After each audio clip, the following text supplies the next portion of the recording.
Your Excellencies, the two presidents of the two houses of the Nepalese Parliament, Excellencies, distinguished ministers, parliamentarians, and friends.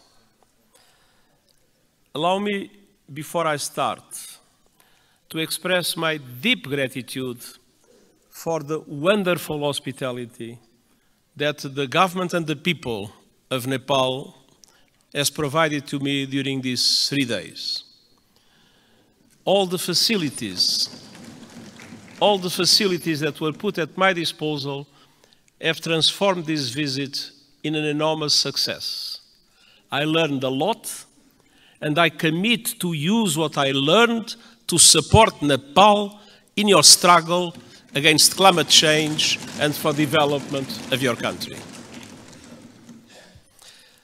When I am here, I am twice at home. I have been astounded, and this trip has been no exception.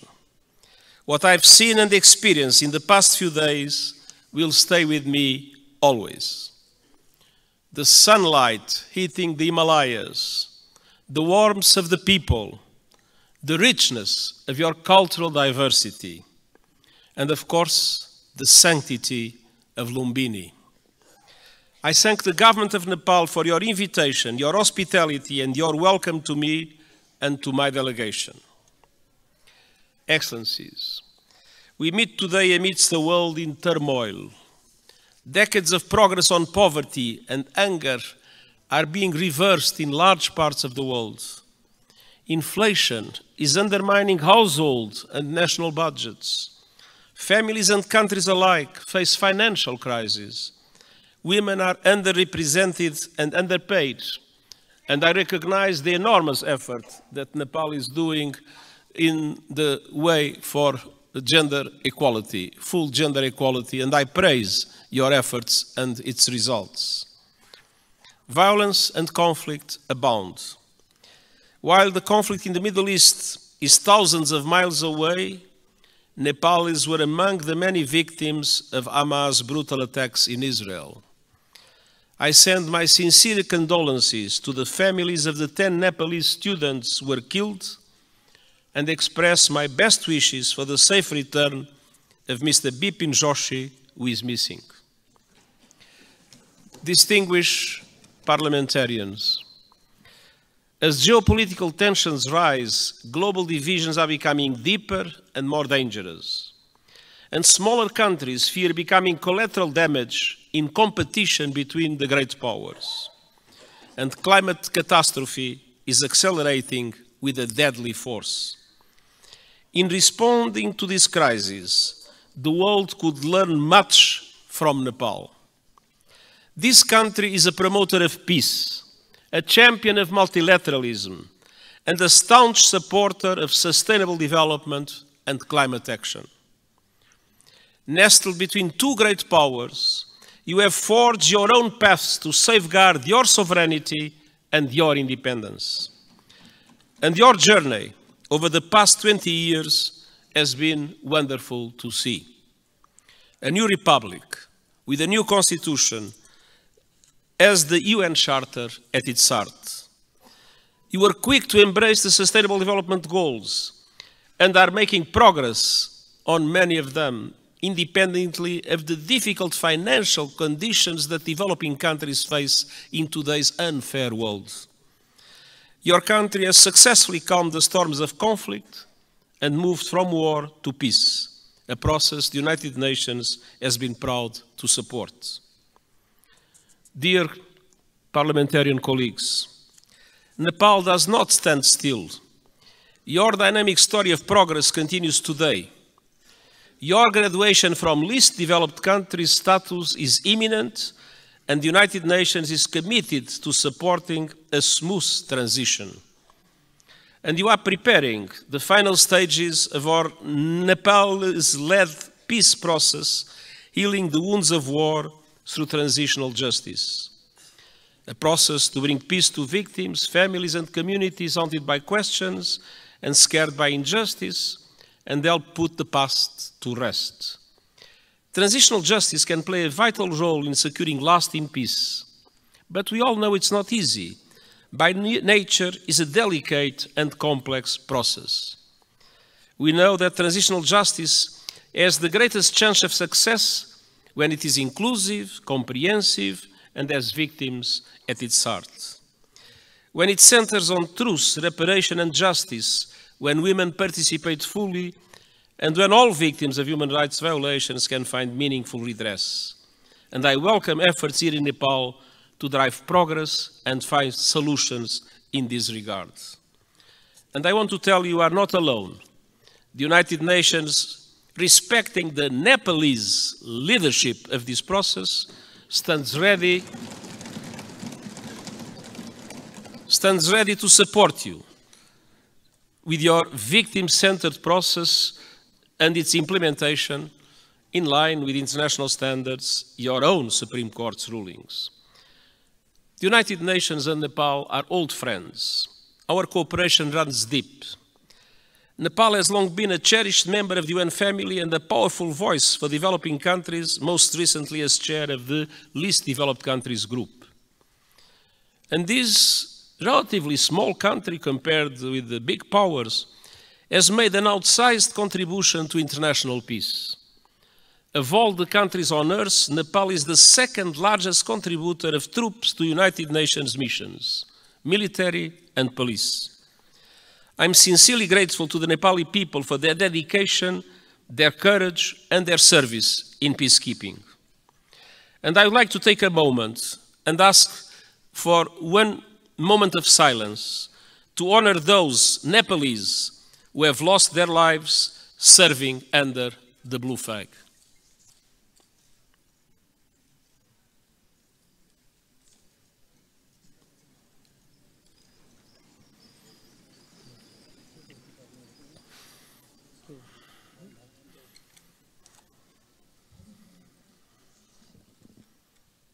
हामी मौन धारणको लागि 1 minute साथ दिनेछौं।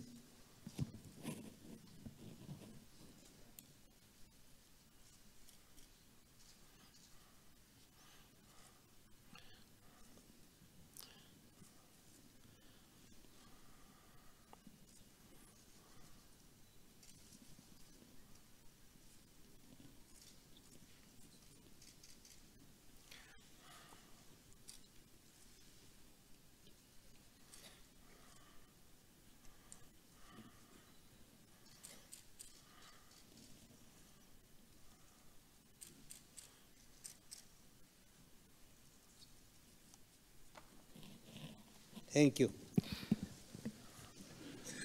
Their memory will never be forgotten, and the United Nations is proud of the exceptional contribution of Nepalese soldiers and police officers in our peacekeeping missions.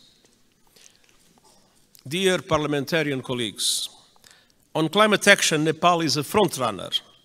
You are on target to reach net zero emissions by 2045. Thanks to extraordinary reforestation efforts, trees now cover almost half of the country. And you are one of the pioneers of the Early Warning Systems for All initiative, which aims to protect every person on Earth by 2027. Yet global crises are hitting Nepal hard, as they are developing countries around the world. The lingering effects of COVID-19 pandemic, inflation, and above all the climate crisis are threatening hard-won development gains and squeezing the funds available for investment. Nepal contributes a minimal fraction of a percent, 0.000%, to global emissions. But monsoons, storms, landslides are growing in force and ferocity, sweeping away crops, livestock, and entire villages, decimating economies and ruining lives. In August, landslides caused by heavy rains caused devastation and killed scores of people. And glaciers are melting at record levels. I was a witness. Nepal has lost close to a third of its size in just over 30 years. The effect is devastating.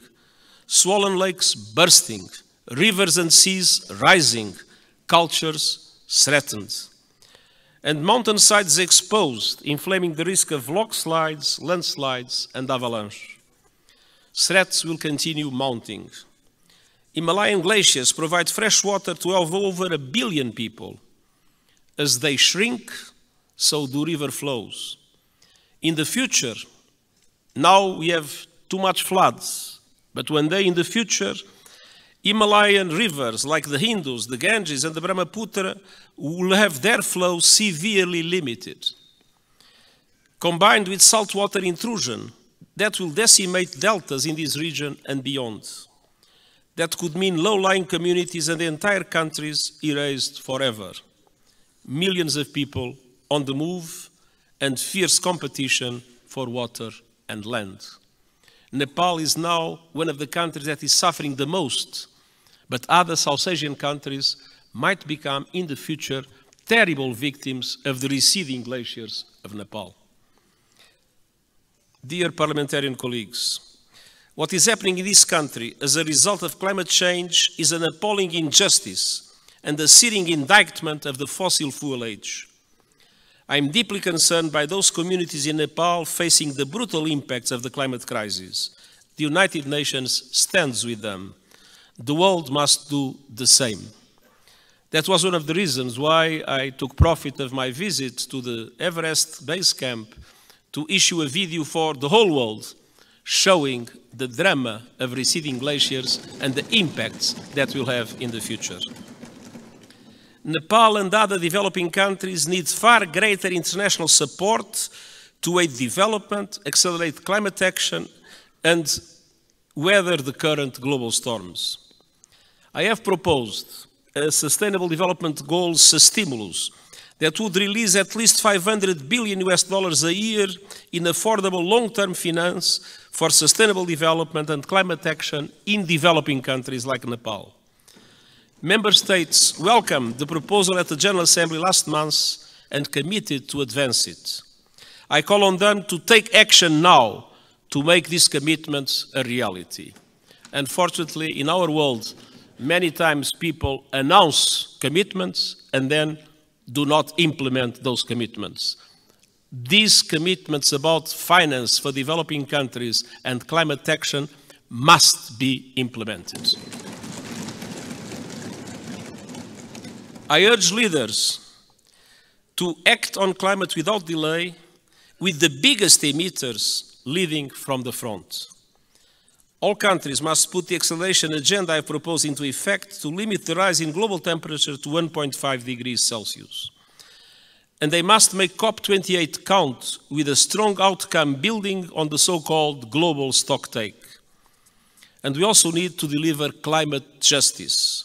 Developed countries must honor the promise of $100 billion a year to support developing countries in climate, and double adaptation finance as a first step of devoting half of climate finance to adaptation. Investment in the resilience of communities, in the resilience of infrastructure is today a must, because climate change impacts are not a problem of the future, they are felt today by the populations, and it is today that developed countries must support countries like Nepal to do the necessary investments in that regard.